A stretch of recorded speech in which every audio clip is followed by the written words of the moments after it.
tête, c'est-à-dire jusqu'au niveau du tiers supérieur du tiferet, de Zerampin. Nous avons vu précédemment que Nukba est positionné initialement de telle sorte que le sommet de sa tête soit au niveau de la ligne qui divise le tiers supérieur du tiferet de Zerampin de ses deux tiers inférieurs. Cela signifie simplement que la Nukba n'exprime directement que les midos inférieurs de Zerampin. Z, Jevura et le tiers supérieur de tiferet sont les midos purs. Les midos orientés vers l'expression extérieure sont les deux tiers inférieurs de tiferet, Netzayod. Yesod et Malkout sont techniquement l'impulsion vers et les moyens d'expression des midos, plutôt que les midos proprement dites. Le tiers supérieur du tiferet et l'intellect du tiferet, les deux tiers inférieurs du tiferet sont le Z Jevura tiferet et le Netzayod Yesod du tiferet. L'intellect de toute séphira est principalement orienté vers sa source dans les sophiros supérieurs, tandis que les midos de cette séphira sont principalement orientés vers l'extérieur et vers le bas, vers l'expression dans les domaines inférieurs. Ils ont continué à s'élever au niveau de Z et de Jevura,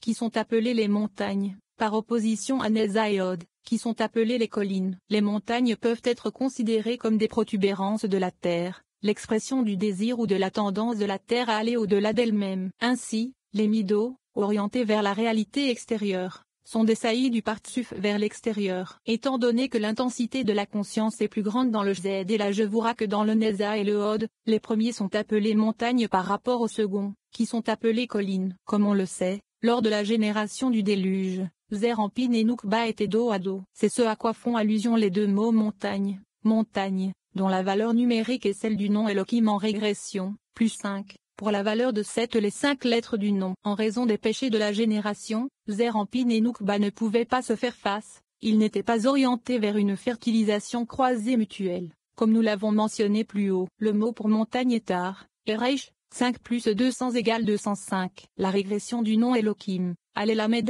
même, et, Alelamed, Alelamed même. La valeur numérique de cette régression est 1 plus 1 plus 30, plus 1 plus 30 plus 5, plus 1 plus 30 plus 5 plus 10, plus 1 plus 30 plus 5 plus 10 plus 40, égale 5 1 plus 4 30 plus 3 5 plus 2 10 plus 1 40 égale 5 plus 120 plus 15 plus 20 plus 40 égale 200. 7 voir l'ikutet Torah, Shemo, SV, Umoshayar Etson. Ainsi, nous voyons que l'état dos à dos de Zerampin et de Nukba, auxquels font allusion les montagnes de Z et de Jevura submergées dans l'eau, fait à son tour allusion à la régression du nom Elohim, c'est-à-dire au retrait de la bienveillance divine indiquée par ce nom de la réalité. Ainsi, les états de Jevura, de Nukba, se sont élevés à ce niveau. On sait que c'est à ce niveau que le Yesodima atteint et s'arrête, et est révélé, et que la source des états de Jevura, de Nukba, est dans le Yesodima. Le Yesod de Ima, comme nous le savons, et la pulsion d'expression de l'intellect. Il descend jusqu'au niveau de Z et de Jevura de Zerampin, car c'est le niveau le plus bas auquel l'intellect peut descendre et agir en tant que force motivante derrière l'expression des émotions. En d'autres termes, le Z et la Jevura de Zerampin sont les niveaux les plus bas qui conservent un quelconque souvenir de l'intellect qui les a engendrés. Les niveaux suivants doivent s'inspirer de l'intellect mais oublier l'idée elle-même afin de se concentrer sur la diffusion de la Loharizal sur Parashano. 2.42 Conclusion de l'idée dans le monde. Ima, le Partsuf de Bina, est associé à l'axe gauche des Sophiros, et donc son élan vers l'expression est la source de l'aspect Jevura de Nukba. C'est le sens de la déclaration du Zohar selon laquelle, lors du déluge, les eaux inférieures se sont mélangées aux eaux supérieures. La signification est également que les états de Jevura dans sa pluie se sont mélangés avec les états de Jevura dans Ima. Dans le déluge, les états de Jevura de Nukba ne pouvaient pas, comme nous l'avons vu, être adoucis par son mari, Zerampin, et ils devaient donc retourner à leur source dans leur mère, Ima, pour être rectifiés. Le déluge fut donc l'immersion du monde dans l'intellect, ou l'idée, originelle qui lui a donné naissance, afin de le renouveler. Il est vrai qu'il s'agissait d'un processus de purification, tout comme le retour à la construction intellectuelle originelle qui a donné naissance à la composition émotionnelle d'une personne est une expérience purificatrice. Cependant, un tel flot d'énergie rénovatrice peut aussi être destructeur, en détruisant la constitution émotionnelle imparfaite, corrompue, dégénéré monde, qui a été engendré par cette idée mais qui s'est développé selon des lignes égoïstes. C'est probablement la raison pour laquelle la plupart des gens ont tendance à éviter d'affronter les vrais problèmes de la vie. Remonter à la source des fils de notre existence offre la promesse d'un renouvellement, d'une purification et d'un rajeunissement, mais le prix à payer est la destruction potentielle du monde ou de la civilisation que nous avons soigneusement construit pour servir nos propres fins. C'est le sens mystique du verset toutes les sources de l'abîme. 8. S'ouvrir, faisant référence aux états de Jevura de Rachel, c'est-à-dire Noukba. Et les entrepôts du ciel s'ouvrir, faisant référence aux Uzod de Hima, situés dans le ciel, c'est-à-dire le tiers supérieur de Tiferet. Dans ce contexte, les eaux inférieures, l'abîme, sont les eaux féminines de Noukba, et les eaux supérieures, les entrepôts du ciel, sont les eaux d'Uzod de Hima. Le ciel est souvent associé à Tiferet, par opposition à la terre, qui indique Malkout. Les mots pour et les entrepôts peuvent être considérés comme 15 plus 200, faisant référence aux 200 manifestations régressives du nom Elohim. Le reste des lettres, ainsi que le Kollel, sont 15, ce sont les 15 lettres de la régression d'Elohim. La phrase et les entrepôts du ciel furent ouverts est composée de 15 lettres. Si nous considérons le reich du mot pour entrepôt à Rubo, séparément, cela laisse 14 lettres. 14 plus le Kollel, 1, font 15. Nous avons vu plus haut que la valeur numérique de la régression du nom Elohim est de 200, et si nous comptons les lettres utilisées dans cette régression, nous voyons qu'elles sont au nombre de 15.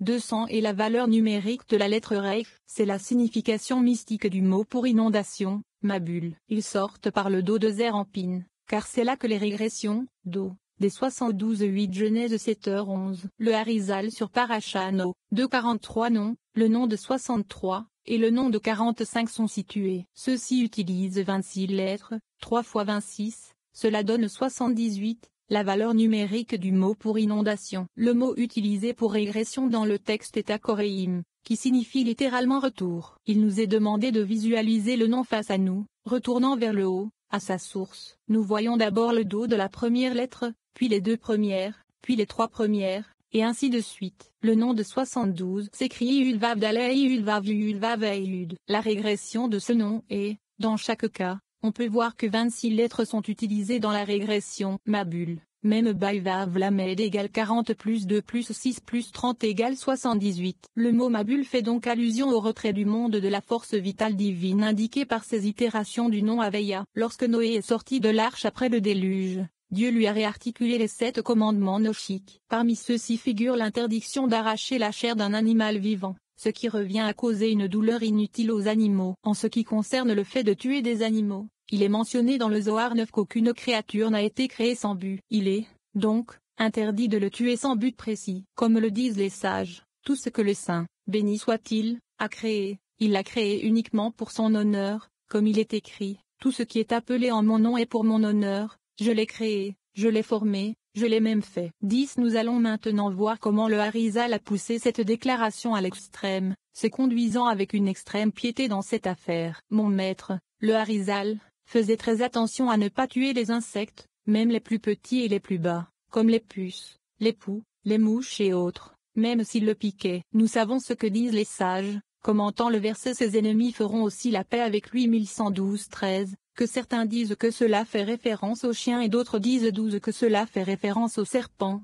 et d'autres encore disent que cela fait référence à la puce. Cette idée est la réponse de Rabbi Elazar à Rabbi Chizuki enregistrée dans le 13 Ezar, où est expliqué le sens mystique du verset le serpent mordra-t-il sans murmurer 14. Rabbi Elazar et Rabbi Chizkiya se promenaient et rencontrèrent un serpent. Rabbi Chizkiya était sur le point de le tuer, mais Rabbi Elazar lui a dit de ne pas le faire. Lorsque Rabbi Chizkiya a protesté, disant que c'était une créature dangereuse, Rabbi Elazar a cité le verset ci-dessus, l'interprétant comme signifiant qu'un serpent ne mord une personne que si Dieu lui murmure de le faire. Dieu a créé les serpents afin de tuer certaines personnes et de les empêcher ainsi de faire du mal. Certes, nous ne devons tuer aucune créature inutilement, mais s'abstenir de tuer des animaux qui représentent une menace pour la vie humaine, ou qui transmettent des maladies, est en contradiction avec les exigences de la loi juive, et il est douteux qu'une autorité de la Torah l'autorise. En effet, il est permis de tuer des serpents nuisibles le jour du sabbat, alors qu'il est par ailleurs totalement interdit de tuer. Le Harizal, on peut le supposer, n'avait pas à s'inquiéter de laisser des serpents en vie car il n'avait pas à craindre d'être coincé par l'un d'eux pour l'empêcher de pécher. D'autre part, nous constatons qu'il a été piqué par des insectes et des punaises. La question est de savoir comment le Harizal pouvait s'abstenir de tuer des serpents et autres et permettre qu'ils constituent une menace pour la vie des autres. Peut-être le Harizal voulait-il seulement dire que nous ne devions pas tuer les serpents dans leur habitat naturel et sauvage, mais que s'ils s'aventurent dans des zones fortement peuplées, nous devions les tuer, ou, si possible, les rendre à la nature. Mais tout ceci n'est que conjecture. Il se pourrait tout aussi bien que le Harizal préconise d'éviter de tuer des créatures, même au détriment de la vie humaine. Il n'est pas non plus convenable de tuer ou de mépriser les poux, qui naissent et sont créés par la sueur. Ceci est particulièrement vrai, des poux produits sur la tête, des gens de bien, car la sueur est l'excès d'énergie de la personne et ses scories, et c'est à partir d'elle que ces poux sont créés. Dans ce cas, c'est une bénédiction et une rectification pour la personne lorsque des poux sont créés à partir de la sueur de son corps, car de cette façon, son excès,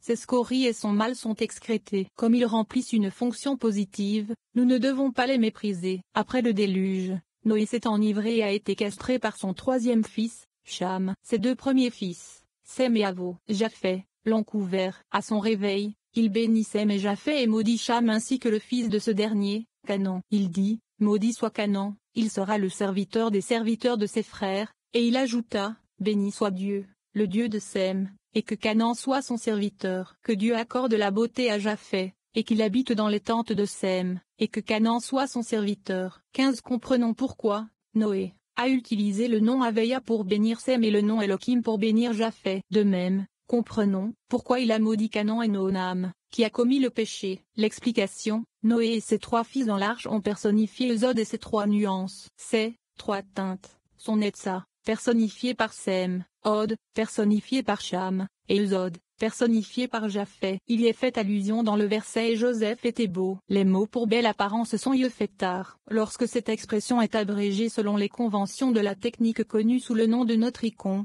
on obtient le mot Yefet, qui est aussi le nom de Japheth. Par ailleurs, la forme féminine de Yefetar, Yeffatar, est utilisée pour désigner Rachel, la mère de Joseph.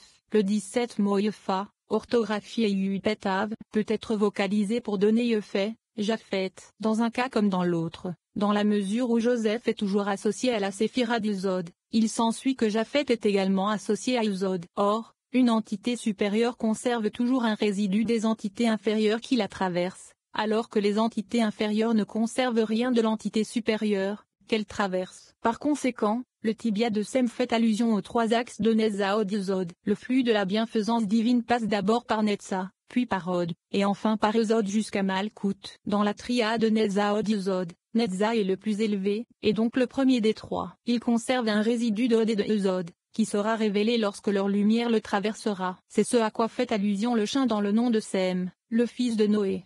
Associé à Netza, le chien comprend trois tiges verticales reposant sur une base horizontale. Ces trois tiges font allusion aux trois sophiros de Netza Od Ésod. La valeur numérique des initiales d'Am et Japheth est 18. Am, Shem M, Japheth, Yud Petav. Chez Yud égale 8 plus 10 égale 18. C'est parce que Ésod réintègre les trois. Dans le Netza, le nom Aveya prédomine, car la valeur numérique de Shem, 340, et celle du nom Aveya, 26, plus celle du nom Shaké, 314. Noé a donc dit, béni soit Dieu, Aveya, le Dieu de Sem, en utilisant le nom Aveya. Shem, Shem même, 300 plus 40 égale 340. Shaké, Shem Yud, 300 plus 4 plus 40 égale 314. Lorsque la conscience élargie entre dans Zerampin, les trois noms Elohim de la conscience restreinte sont relégués à Ésod. Ces trois noms Elohim sont remplis. Le premier est rempli de Iu, produisant la valeur numérique de 300. Le nom Elohim s'écrit à l'Elamed et Yud même. Lorsque ces lettres sont épelées,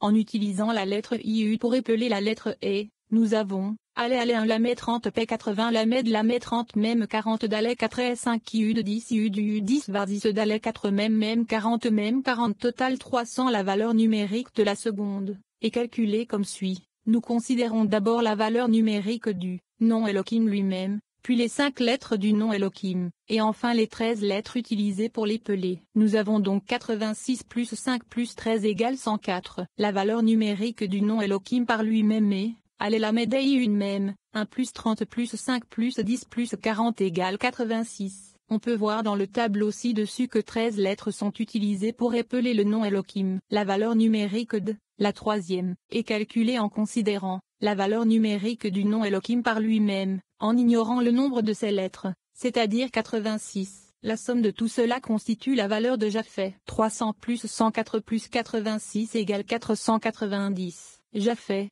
Iupetav, 10 plus 80 plus 400 égale 490. Ainsi, nous avons à nouveau établi l'association entre Japheth et Ésod. C'est pourquoi, Noé a dit, que Dieu accorde la beauté à Japheth.